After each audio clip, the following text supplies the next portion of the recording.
ஹரி ஓம் மகாகாளி.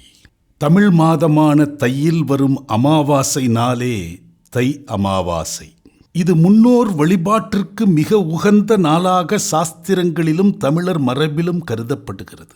தை அமாவாசை பித்ருக்கள் பூமிக்கு மிக அருகில் வரும் நாள் என்ற நம்பிக்கை பழங்காலம் முதலே உள்ளது. முன்னோர் வழிபாட்டின் அவசியமாக குறிப்பிடப்படுவது கர்ம கடன் நீக்கம். முன்னோரிடம் நாம் கர்ம ரீதியான கடன் கொண்டுள்ளோம். அவர்களை நினைத்து தர்ப்பணம் படையல் செய்வது அந்த கடனை குறைக்கிறது. குடும்ப நலத்திற்கான அடித்தளமாக இந்த வழிபாடு அமைகிறது. நம்மை சார்ந்த முன்னோர் திருப்தி அடைந்தால் நம்முடைய குடும்பத்தில் அமைதியும் சந்ததி வளர்ச்சியும் தடைகள் நீக்கமும் ஆரோக்கியம் செழிக்கவும் அவர்களுடைய ஆசீர்வாதம் உறுதுணையாக இருக்கிறது. பலகாலமாக மறைந்த முன்னோர்களை நினைத்து யாதொரு சடங்கோ வழிபாடோ செய்யாதவர்கள் இந்த தை அமாவாசை பொழுதில் வழிபடுகிற போது அந்த முன்னோர்களுடைய ஆத்மா சாந்தி பெறுகிறது. தை அமாவாசையின் முக்கியத்துவம் சூரியன் பித்துரு சக்தி இணையும் காலம். தை மாதம் சூரியன் உச்சம் பெறும் காலம். அமாவாசை பித்துரு உலகம் வலிமை பெறும் நாள். இரண்டும் சேர்ந்த நாள் என்பதால் பித்துரு சக்தி நேரடியாக கிரகிக்கப்படுகிறது.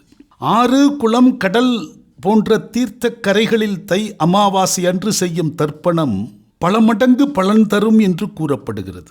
நம்முடைய முன்னோர், நாம், நம்மை தொடர்ந்து வரக்கூடிய நம் சந்ததிகள் ஒரு ஆன்மீக சங்கிலியாக தொடர்ந்து புதுப்பிக்கப்பட்டு கொண்டு வருகிறது.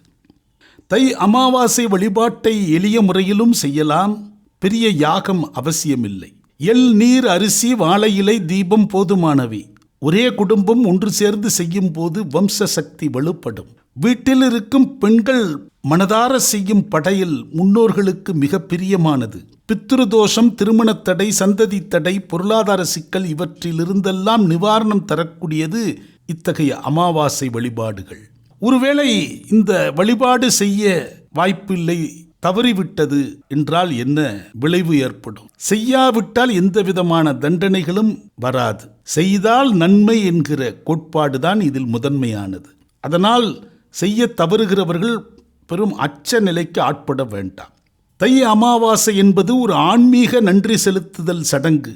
நாம் இன்று நிற்கும் நிலை நேற்று வாழ்ந்த அவர்களின் தியாகம், அதை நினைத்து நன்றியும் பிரார்த்தனையும் செய்வதே இதன் நோக்கம். பல நூறு ஆண்டுகளுக்கு முன்பு தை அமாவாசை, ஆடி அமாவாசை, புரட்டாசி அமாவாசை ஆகிய 3 முக்கிய அமாவாசைகளில் மறைந்த முன்னோர்களின் விருப்ப உணவு எதுவோ அதை வீட்டில் சமைத்து, அது சைவமோ அசைவமோ, மறைந்தோருக்கு எது பிடிக்குமோ அதை சமைத்து இலையில் படைத்து தூபதீபம் காட்டி மனசார தங்கள் பிரார்த்தனைகளை செலுத்துவதும் பெரும் பலனை சந்தித்திருக்கிறார்கள். இன்றளவும் கூட தமிழகத்தில் இருந்து பல தலைமுறைகளுக்கு முன்பே இடம்பெயர்ந்து மலேசியா போன்ற நாடுகளில் வாழும் சில சமூக பிரிவினரிடையே அமாவாசையில் மறைந்தோருக்கு விருப்பமான அசைவ படையல் செய்வதை வழக்கில் வைத்துள்ளனர். ஹரி ஓம் மகாகாளி.